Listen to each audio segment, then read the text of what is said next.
8-Step Change Model by Thomas Conti. Childhood obesity is an issue that this country continues to face and has faced for many years. Overall, the worldwide obesity has tripled since the 1970s. The main issue I looked at is from the school, parents, and politicians that are not doing enough to help these children out. My main goal is to create a plan for more physical activity, better nutrition for at home or at school. The model I'll be using is Kotter's 8-step model, and I will look to create a plan that can lead to my ultimate goal of solving childhood obesity. The 8-step change model by Kotter allows us to do many different things. The first is plan carefully. Obviously, for child obesity, the change I want to create involves a lot of moving parts, whether it's from parents, schools, or politicians. I also want to be able to build the proper foundation. I want to be able to interview the right people, get the right statistics, and create the proper guidelines to follow to induce the change. With that being said, I also want to create the change. The change involves a lot of different steps that I will be showing within the 8-step model of change. With all of this being said, this will hopefully allow for a plan for the change to be successful. Step 1 is for me to create urgency. Obviously, for child obesity, this change needs to happen, mainly for the kids of our future. If we're looking into our future, we need all the children to be as healthy and disease-free as possible. I think for me, it's a no-brainer that we should be doing this and should be required for all ages to follow guidelines to be healthy. An example of the current issue is in Ohio, where I live. They currently have the highest rates of childhood obesity. This is one of the main reasons why I am looking to create change, because it's something that is happening near me. Another thing I wanted to mention is, according to the CDC, over 14 million children from ages 2 to 19 years old were obese from 2017 to 2020. This is obviously a huge number that hopefully with my plan I could bring down. The next step is to form a powerful coalition. The change is necessary because of the number of children that are currently suffering. I think there is no doubt that there needs to be change. The thing that makes me sick is the fact that there is nothing really being done about it. There has been little changes that have been implemented over the years, but nothing major, and with the continual growing numbers, I don't know and don't understand why changes are not being made. From my research I have done, there are plenty of solutions out there, and that's part of the plan I have created and I hope can be successful. Now, the coalition I want to form involves politicians, school officials, dietitians, and people who are involved with school lunch committees. All these people are going to be involved within this plan. Politicians to make the change, school officials to implement the change, dietitians give facts and different answers on how to implement that change, and then people who are involved in school lunch committees are big in developing a healthy, nutritious lunch for these children. The next step is creating a vision for change. The vision I will look at starts with the parents, schools, and politicians. The main reason is starting with the parents of schools.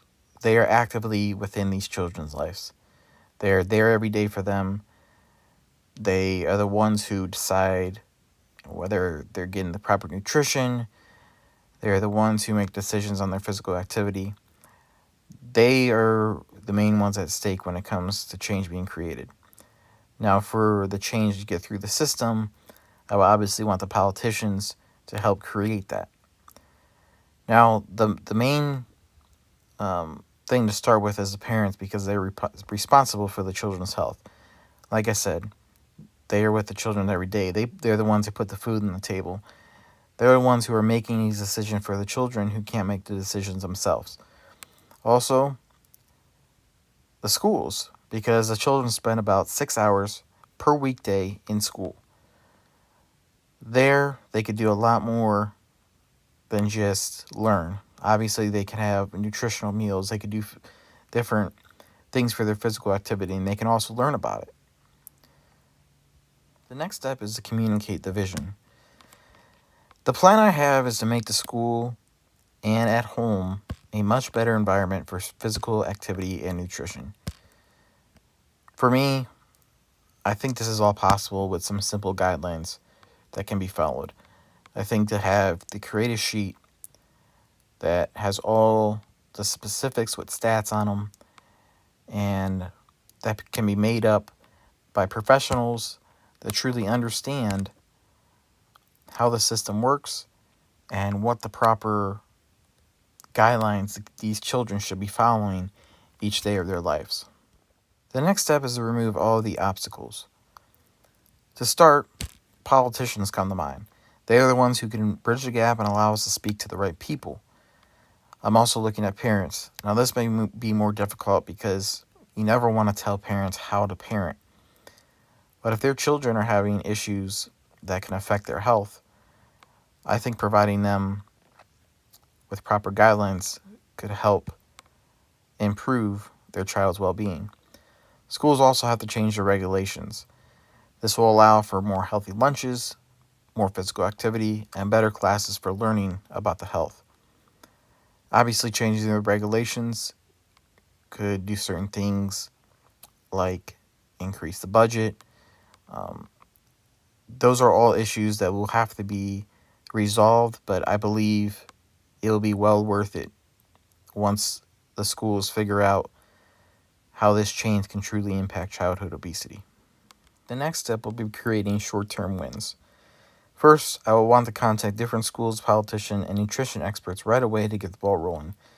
I think this is really important to get my name out there along with the plan out there to allow these different people to understand what kind of change I want. Within the first month, this short-term change will be one of my biggest ones, and it is distributing a program with nutritional and physical activity facts and guidelines for all schools within the area. This will be something that I would create right away and send to schools without necessarily demanding change, but allowing them to look at different things they can implement to allow change to happen. The next step is to build on the change. To build on the change, I want to start off with building an organization.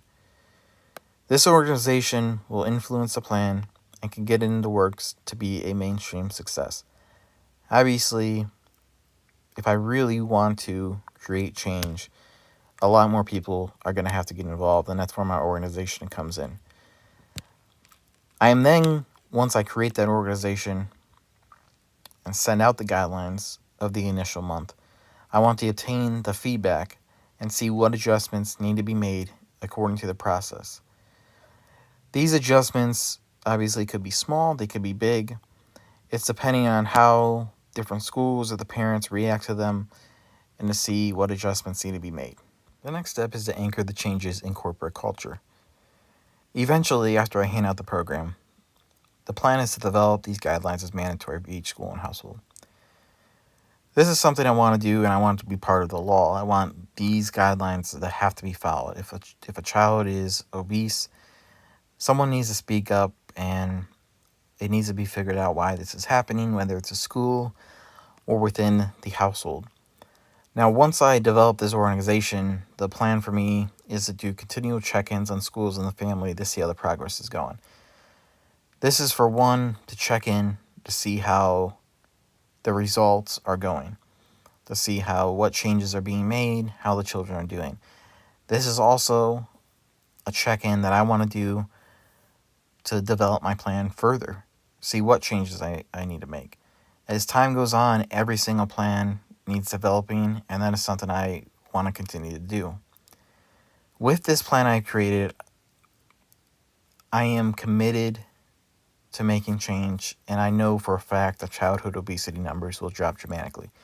Just from all the research I have done, the lack of change that has been made so far, I believe that what I have created will help improve childhood obesity for the better. The final assessment I will look at is just how my overall changes will truly affect childhood obesity. I know from doing my research these changes will bring success. There's really not a lot implemented now, and I feel like my plan overall will be successful and create many opportunities for these children to be healthy. I'll do this by having healthier lunches in schools, more physical activity during the school day, and classes that teach kids about nutrition. Parents have to also be strict in following the guidelines to keep their children healthy. They are the ones who are with their children every day. This is something that's going to be mandatory, and I expect them to do. Overall, I believe Kotter's 8-step model of change is going to help me create a plan for success. Through all the 8 steps, I have developed a plan that will hopefully end child obesity. Using this plan through schools, parents, and politicians will all have to come forward, and nutrition, physical activity guidelines will have to be followed. Obviously, with all of this information, there's a lot at stake right here. I'm going to have to deal with a lot of people. I'm going to have to implement a lot of different guidelines. I'm going to also have to make adjustments to those guidelines once they are handed out to the schools and the parents. And hopefully, at some point, this will become mandatory, and it's something my organization can continue to create and adjust as time goes on. I will also add classes to create and improve children's knowledge. This is one of the most important things for me that I want to mention, because I think just having knowledge about it. When I went to school, there wasn't a lot of knowledge overall about health and nutrition. It wasn't made fun. We didn't have any food we could try that was in front of us that was healthy, or didn't go outside and learn different sports. It was kind of all about just the good old boring days of school. And I think those classes really help. And hopefully with all of this, it will end child obesity.